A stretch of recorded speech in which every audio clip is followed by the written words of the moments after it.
Hey, welcome back to part 2 of the Sensah Empire shifters. If you missed the first one where I install it, you can have a click up here, but if you want to see the definitive review on these, then wait around. I've been riding these for about 100 kilometers a week commuting into work for the past 3 months, so I think I've got a fairly good idea about the ups and the downs of this whole group set. Why don't we talk from top to bottom through the bike, and the thing that comes first is the shifters. I actually have a hell of a lot to talk about here, so I'm going to do it as more of like a quick fire style round, so I can try and get through as much as possible without the video being too long. The first thing is that the hoods actually have like a good ergonomic feel to them. They feel almost a similar shape to my Shimano Dura Ace, but they are a little bit too short, so actually I'll build up more pressure along the bottom of the hand here. So I think they could do with being a little bit longer, although that may be because they're from the Chinese market, that they're a little bit shorter. The quality of the hoods themselves, the rubber material, so a lot of people have mentioned that they're not quite so great. To be honest, I think they're just fine. I wouldn't say they're premium, but they work. The shifting feels really crisp, so every time you hit the lever, you get this nice, really loud click. And for me, this is a really satisfying thing. It makes me feel like I know I've hit the next gear kind of thing. For some people, it might be a little bit too loud, but for me, I like that hard shift mechanical feeling that you get from these shifters. The shifters themselves actually have a little bit of flair to them, so they kick out a little bit, and I've turned my hoods in slightly, and this gives them even more flair, and actually it just lets your fingers go in a straight line, and it makes it easier to, I would say, use the levers themselves. For the shifts themselves, you click in just once and it will go into a smaller cog, and that's same for the front and the rear. And if you want to go up, you can then push it in further, go past the first click until you hit the second one. And if you really want to, you can go even further and push up 2 gears. It is quite a long throw, I've got to say, like to get up, especially into that second one. The first upshift is okay, but the second one's quite a long way. But realistically, it's actually still not that bad. Like it's not, you're not overreaching, it's not stressful. The shifter itself actually moves kind of backwards and inwards towards you as you push it in.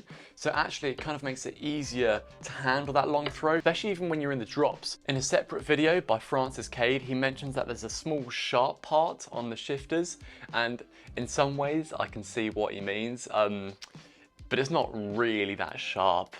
You don't really run your fingers over it. It's probably just some micro refinement from Sensah that probably keeps the cost down. That doesn't happen. So for me personally, the brake feel is actually really good, especially compared to the Ultegra 6600 that I had on before. They're quite sharp and snappy just for a shifter. I didn't put the brakes that came with it on, the ZTTO brakes, because I know they're horrendous. So I just left my Cane Creek ones that came with the bike on there. But yeah, as a whole, they feel quite stiff and usable when on the brakes. Another great feature about the shifters is that you can adjust the reach adjustment, so how far the levers are from your hands. I kind of left them at about midway, that was fine for me, but if you have a shorter hand or a longer hand, you can put them out further or bring them in, and they do move a fair bit. Another thing I really like about these shifters is that I think they're great for winter, purely because when you have a big thick winter glove on or a mitt, sometimes I have the lobster claw mitt, basically when you're pushing the lever inwards, you don't have to think about, oh, which button am I pressing? It's just one lever, you just swing it in or out. When it's wet and raining, I do also find that the hoods are still quite grippy, so like you're not really slipping off of them at all. So the actual grip from the hood rubber themselves is good. Let's go on to some of the negatives of the shifters. And the first one is that you can't brake and shift at the same time. For a lot of people, this isn't really a problem, but for me, I actually do find myself doing this on most of my bikes. I'm braking and shifting into an easy gear at the same time. The setup is also a little bit of a pain in the arse on these. I find like all the mechanisms, so to do the clamp for the hood shifters is really deep under the hoods, and it's the same situation with the reach adjustment. They're just a bit of a faff to get into, basically, with your Allen keys. The next thing I have to say is that there's a little bit of space on the inside of the hood where you can kind of pinch your skin a little bit.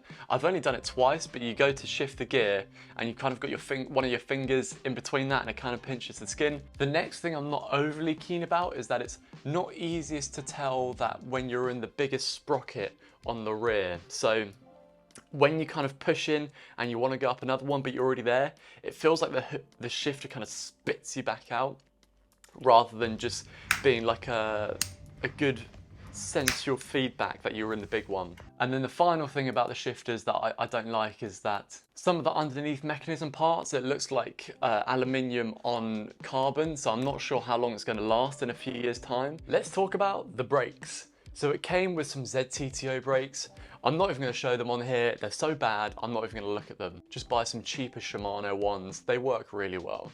I have a few short things to talk about on the front derailleur. It won't take long, but there are some things to mention. And the first one is that it shifts surprisingly well.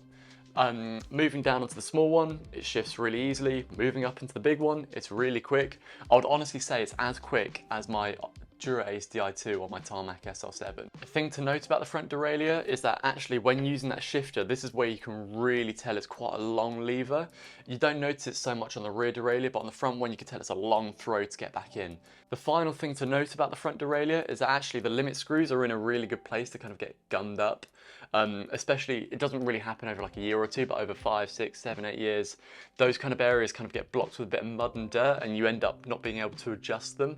Although theoretically, if it's staying on the same bike, it's already adjusted and you shouldn't have to move it anyway. Well, talking about derailleurs, let's move on to the rear derailleur. So the first thing I'm actually going to mention about the rear derailleur is actually when you're in the two biggest cogs at the back, if you back pedal whilst you're in these two gears, it tends to slip off the big cog on the back and jumps down 3 or 4. So when you want to pull off, you get that kink, kink, kink, as the shifter tries to pull that chain back up the cogs. Another thing to note is that you got to set it up properly. So the cable kind of stretched a lot for me, especially for the first week. So actually I just ended up chucking a new cable in there. That's just a bit more solid and robust than the actual cable that it came with itself. A second thing to note is I'm going to put the clip in right here. I messed the setup to begin with at first.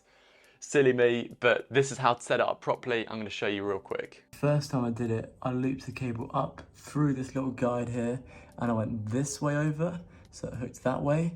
And this time I've gone this way over, so when I tighten the bolt, it tightens it further this way. So the actual chain, I don't know how much you're going to be able to see, goes in this teeny little hole on the bottom here, right where my finger is that bottom hole to the left of the screw.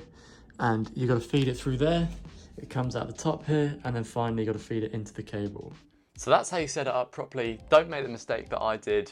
And now that it has been set up properly, it works really well. Surprisingly well, I'd say, for the rear shifter. It feels as good as 105. Each shift is smooth, it's crisp, it's easy to know when you've gone up one, when you've gone down one. It's easy to feel when you're coming off the power to let that chain move. I actually think the shifting performance of this is great. The cassette that it comes with itself seems to work just fine, and I'm actually pretty happy with the shifting performance of the rear derailleur as a whole. There is one really important thing to note though, and that's probably the big negative I found with this. I'm not the best bike mechanic myself, so if you guys know what the problem is here, please let me know in the comments below because I kind of need some help with this one. This is a problem that I know started with Francis Cade. He put a 1x chainring on for his friend on this Groupset, and basically it was a smaller chainring. What he noticed is that he couldn't quite get the shifting right on the smaller chainring, but when he had the big chainring to begin with, the shifting was great still. For me, because I'm running the 2x on the front, basically what I've noticed is I can get the shifting perfect when in the big cog at the front until I go to the small cog in the front. So it's got a very small 34 there, and then for some reason at the back I just can't get the shifting to sit right. It always wants to drop down into a smaller cog, and it's just something that I've never quite got the adjustment right. I can't, if I adjust it right for the big cog at the front, then it's not right for the small cog. If I adjust it right for the small cog and I go back into the big cog at the front, then the rear derailleur seems to be out of alignment again. So it's just something to note. It might only happen with the small cogs, but if you're going 1x, I'll probably buy a bigger cog to try and negate this issue a little bit, I think.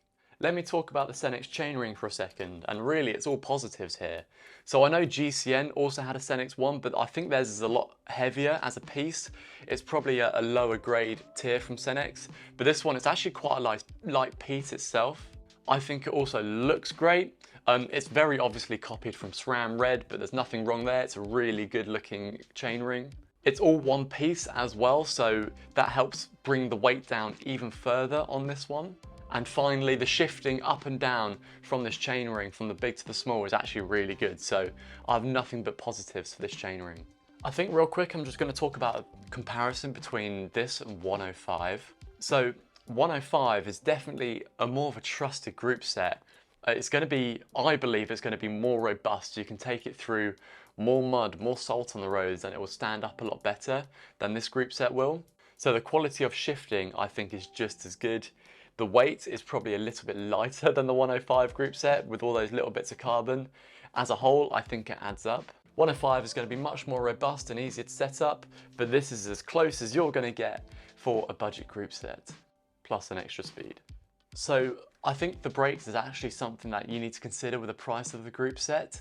I would probably add some better brakes on here. So add that to the cost of the group set itself. So whatever price you see on AliExpress, I'd probably add a little bit more on just to get a better brake caliper itself. Let's talk about why I think this is the perfect group set for commuting. And the first reason is that I think it's been holding up really well so far. So I do about 150 kilometers a week of cycling as a commute, and I kind of do it no matter the weather. I do it rain, sun, dry, dusty, doesn't matter the conditions. And actually it's held up just fine. And so far I can't see any problems occurring.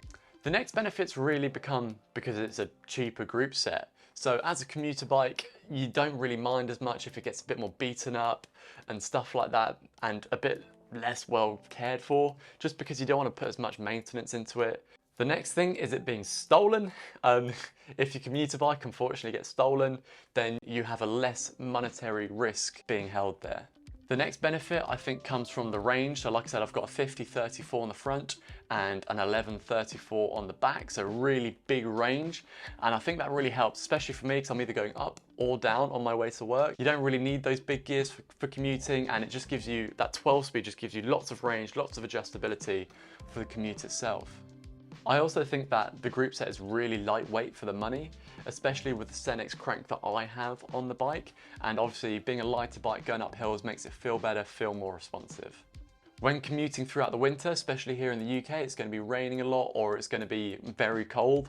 You've got those big gloves on, and as I've mentioned the shifters before, it just makes it so much easier. Rather than trying to feel for those smaller buttons, you can just use the one lever for both up and down, and it makes it really simple with big gloves on. And then finally, like, the group set for going to work doesn't need to be perfect. Like, you're not racing on it, you're not doing fast rides with your mates or long hills kind of thing. You're just going to work and back, and basically it just needs to work. Well, if you found this review useful, hit the like button for me so I know. If there's other stuff you would have liked to have seen or want to know about it, stick it in the comments below and I'll happily reply to anything that comes up.